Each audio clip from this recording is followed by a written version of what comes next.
While setting up a multi-day route, you might be more concerned about how much time it will take you than how far it is. The Travel Time Assistant can help you solve this problem in figuring out how long is it going to take me, and therefore how far can I go in one day. Let's start on the home page of Paddle Planner and press the Build a Route button. And let's use Algonquin for this example. So we're going to go here. And for this, I am going to enter full screen mode. Full screen mode will make the map bigger, fill up my entire screen.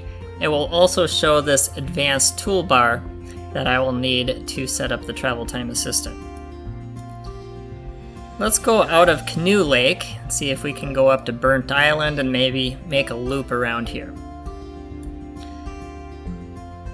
First of all, I want to make sure my settings are correct. So let's click on the settings.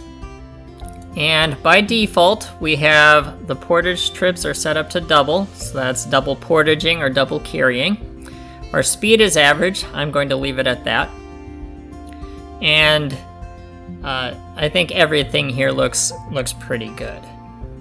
If you happen to be a single portager though, make sure you press the single button, or if you're a veteran paddler, you might be able to paddle a little bit faster than the average person.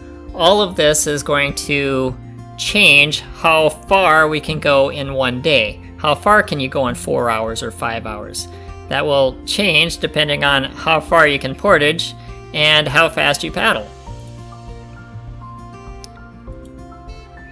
Alright, so make sure your settings are correct before you start this process. Otherwise it's going to give you some inaccurate results. And let's go ahead and turn on the Travel Time Assistant by clicking on the Travel Assistant button. And let's say that I want to travel 4 hours every day. Now just a note on what these travel times mean.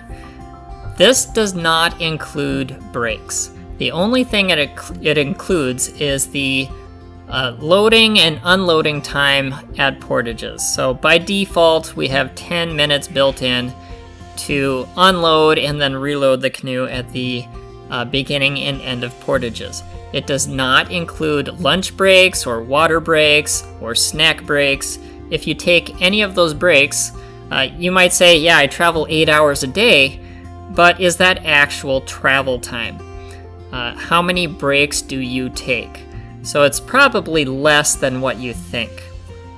I usually advocate for going about 4 hours, and by the time I build my breaks in, it's probably about 5. But actual travel time is going to be about 4 for myself. So I'll change this to 4 hours, and then turn the Travel Time Assistant on. I can leave this menu up, that doesn't hurt anything, but you can also close it by pressing the Travel Assistant button again, and it will stay on. Now when I build my route, you'll see what happens. I'll click on my first point here, the Canoe Lake access point, and it highlights the route, all the points that are within 4 hours of travel time for me. So I could get to the southwest end of Burnt Island Lake within those 4 hours. I might want to stop a little bit before that, so let's say I stop at Little Doe Lake, and so I'll click on that one.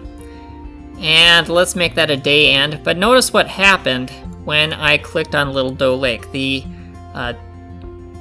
travel time area, so that highlighted area, shifted to my last point.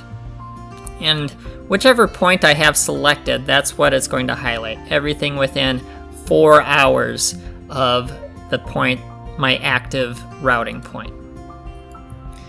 So my next day, I might be able to make it to the east end of Burnt Island Lake. So I might click on that one over there. And so this makes it very easy to set up a multi-day route, making sure that I stay within my travel time restrictions. I might go a little bit beyond it one day. So for example, what if I want to make it to Big Trout Lake the next day? It's a little bit beyond the highlighted area, but I might say, I'll push a little bit further that day. So I'll do that and get there. And so now that highlights everything within 4 hours of, again, that last point. Again, I might have to push a little bit further the next day, get through those few portages to get to McIntosh Lake. And you can see that this makes it very easy to map out a route within my travel time restrictions. And I'm just going to go ahead and complete this route, mark that as a day end, and go to the little Ox Tongue River and maybe Teepee Lake here. And then that will be my last campsite there. And then coming out, that access point is within that 4-hour travel time window. But as shown in the video about setting up multi-day routes, I can't just click on this point to get my last point since I'm starting and ending at the same point.